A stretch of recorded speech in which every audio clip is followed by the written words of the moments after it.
basketball player sa Lumban, Laguna. Nag-ugat lang daw ito sa simpleng away sa court at hamunan ng suntukan. Ang krimen na yan nasa pulpa sa video.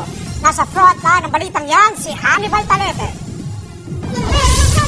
Nang dahil lang sa maling tawag sa laro, nagkomprontahan ng ilang lalaki sa basketball court na yan sa Barangay Salak sa Lumban, Laguna kahapon. Ang lalaking galit, pilit nilalapitan ng PBA player na si John Amores na kasama nilang naglaro. Isang lalaki ang nakunang umaawat bago naputol ang video. Matapos ang laro, mabilis na umalis ang mga player pero hindi pa sa court natapos ang kanilang away. Sa kuha kasi ng CCTV sa may barangay may talang, kita ang ilang lalaki na tila nag-aabang sa gilid ng kalsada. Ilang saglit pa, dumating ang isang motorsiklo na sakay sa Amores at kapatid niya. Bumaba sa Amores ng motorsiklo at biglang bumunot ng baril. Dito na niya pinaputukan ang lalaki. Napatakbo tuloy ang kaaway ni Amores. Habang ang basketballista, mabilis din umangkas sa motor at saka tumakas. Sa investigasyon ng mga pulis, nag-ugat ang pamamaril matapos magkainitan ang dalawang player sa court. Based sa ating investigation, ma'am, meron silang tawag na hindi napagkasunduan. Then, nagsimula doon sa hindi pagkakasunduan and then nagkaroon ng hamunan na suntukan.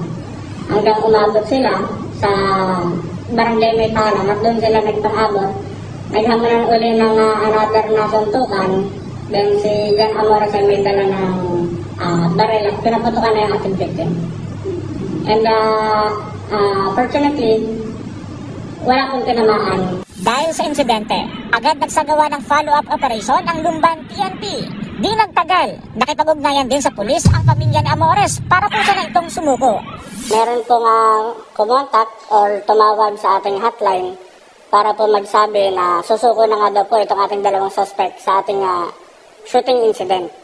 So nagpakilala naman po siya na siya ay nakatatandang kapatid nitong dalawang suspect. Pasado 1:00 ng madaling araw kanina nang magkasunod dumating ang PBA player na si Amores at kapatid niya sa Lumban Police Station.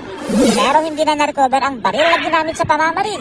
Voluntary surrender po siya dito sa ating station dahil nagkakaroon na nga rin daw po ng threat sa kanilang buhay. Pagdesisyon na nila na dito na lang po sumuko sa police station. Hindi na nagbigay ng pahayag sa media ang magkapatid na Amores. Pero ngayong araw din sila nakaschedule na i-inquest posibleng maharap sa reklamong attempted murder. Bago ang insidente, dati na nag-viral si Amores matapos manapak ng 4 na player ng College of St. Benilde sa isang laro ng NCAA noong 2022.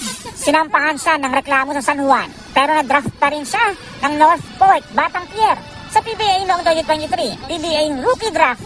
Nagbabalita mula sa Frontline, Hannibal Talete, News 5.